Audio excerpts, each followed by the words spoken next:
Sa diksyonaryo namin. Hello. Kanina, lakas ng hiyaw. Andito na ako. Kanina pa niyong hinihintay, di ba? Asan na yung mga driver dyan? Ano gusto niyo? Unahin ko emosyonal o ano? Ganito na lang muna. Kwento muna tayo. Dudugtungan ko lang itong sinasabi ni kasamang Ed. Hanggang kailan tayo maglulukuhan sa sarili natin? Pinaasa tayo ng gobyerno mabuhay. Pero ano ginawa? Nabuhay ba tayo? Ito lang. Tatanggapin ko sa sarili ko, hindi ko na ipasa sa iba. Para madali tayo. Nakakaya man isipin, ang bus company sa Pilipinas na tinagurian na 110 years sa buong mundo. Pero ngayon naghihingalo. Yun ang nambiruan na nabudol nitong ating presidente. Alam niyo kung bakit? Bago mag-eleksyon, nanahimik ako, hindi ako nagsalita maski isang beses. Dahil baka naman nagkamali ako. Ang sabi ng management namin, ipahiram natin yung dosing bus. Libre. Kasi sa ama niya to, matutulungan tayo pag umupo na siya ng presidente. Umupo ng 2 taon na presidente ngayon. Nasaan na yung pinagyayabang ng mga vlogger na ilang tulinadang ginto na dalhin dito sa Pilipinas, ilang account, 170 account, dadalhin dito sa Pilipinas para iturong dito sa manggagawa natin. Awa ng Diyos, ang Piltrangco ngayon naghihingalo. Hindi makakabiyahe ang aming mga driver ang bus kung hindi kami ang bibili ng pisa. Para lang kami mabuhay. Tama ba yun? Ha? Ginoo ko, Diyos ko. Mabuti na lang mayroon pang 5-6 na papahiram. Kaya nga masakit man isipin, nakakahiya man sa sarili ko bilang leader at manggagawa ng kumpanya nyo, tanggapin ko pilit. Dahil ito yung nangyayari sa atin.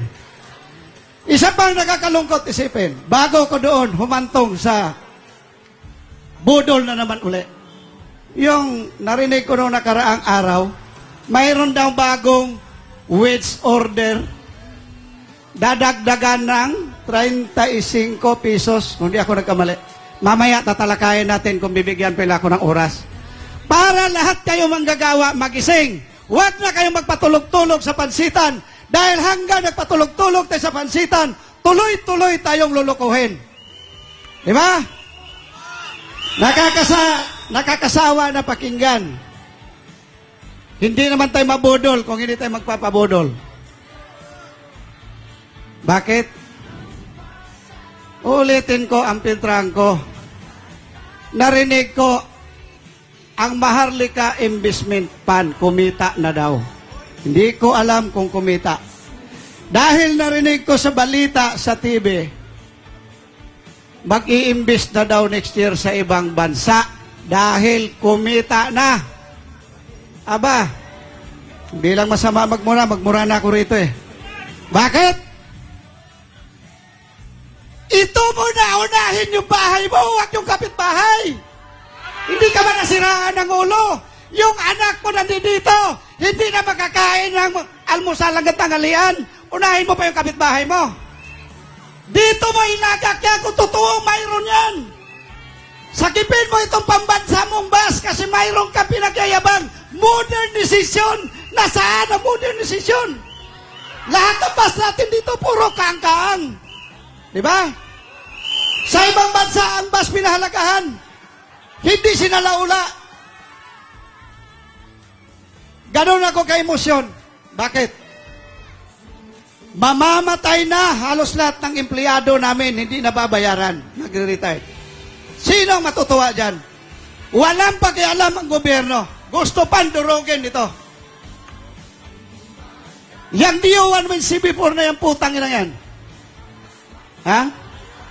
Ginagago lang tayo dyan. Balik ako sa bus transport.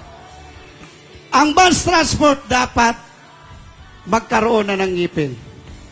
Mayroong DO118-12 na dapat magkaroon ng B-secret lahat ang mga driver at kumplito ng benepisyo.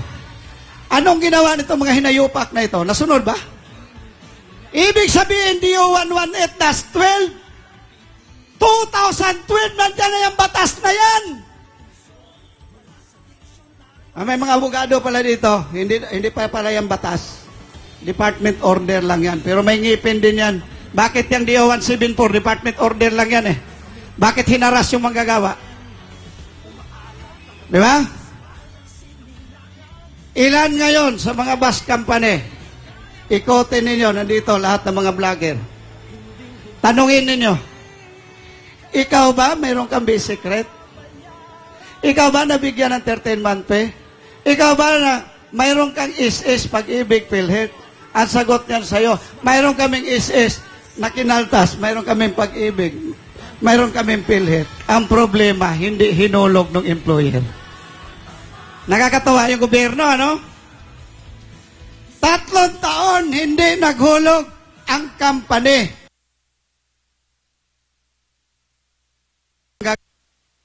Manggagawa, kung wala yung manggagawa, yung kumpanya niya, hindi yan magtagumpay. Diba? Hindi hinulog 3 taon. Oh, hinahamon ko sila ngayon, mga taga-gobyerno. Pulpul kayo. Bakit? Hindi ninyo yan makita? Ang dami, bus company, hindi naghulog. Ano nangyari sa inyo?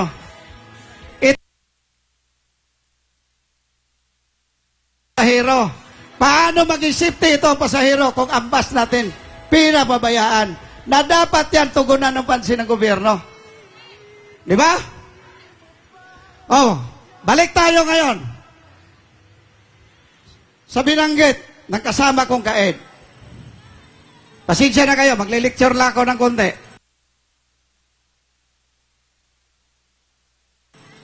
Sa minimum wage ko, no? Napaka-gandang pakinggan. Ako, di ko na ilalayo. Sa akin pa rin, halimbawa, 645 ang minimum wage. Mayroon dito mga taga-Bulacan, dito nagtrabaho sa Maynila. Mayroon taga-Maynila na sa Batangas magtrabaho. Baliktad. Nasa Batangas sa Katira sa Maynila nagtrabaho. Mo, ako na sa Pasay lang. Pagbaba ko ng bahay, sasakay ako ng padjak, ang minimum na pamasahe, 20. Balikan, uuwi ako pagkahapon, ibig sabihin kailangan ko maghanda ng 40 pesos. Sasakay ako ng jeep, malapit lang trabaho ko. Minimum lang ang babayaran ko. Magkano minimum ng jeep ngayon? 13 pesos. Madaling salita, kailangan ko maghanda araw-araw ng 86 pesos. Magpakahirap ako sa trabaho, may 2 akong anak.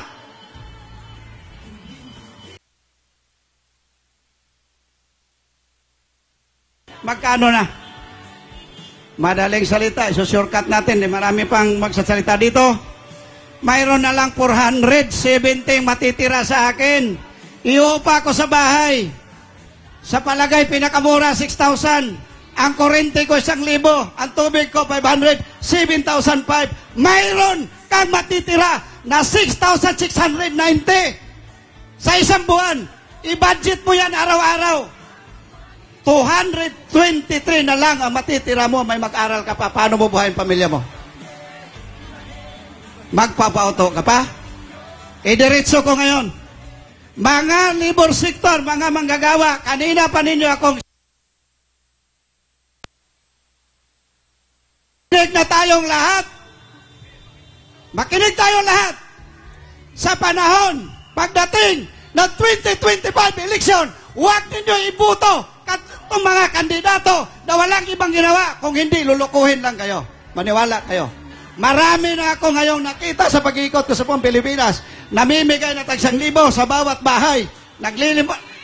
Hindi lang 1,000, mayroon pang tag 5,000. Preparasyon ko, no? Kunin ninyo, tira ninyo yan, niluloko lang kayo. Pagdating ng eleksyon, makakaganti ka!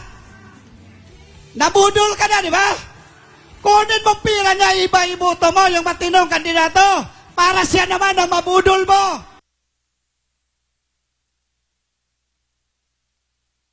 Nabuhayan na kayo ng dugo, kaya siguro naintindihan na ninyo. na yung wage order hindi yan makakatulong sa inyo. Pagtulungan natin ngayon, kung ang gobyerno hindi titiro, warning pa lang ito. Nakita ninyo mga driver na dito, mga leader pa lang yan, wala pa dyan ang membro.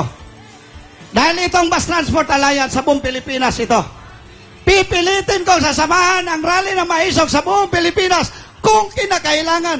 Bay, parating ko lang sa ating mga driver na siya pinagsamantalaan. Ganon.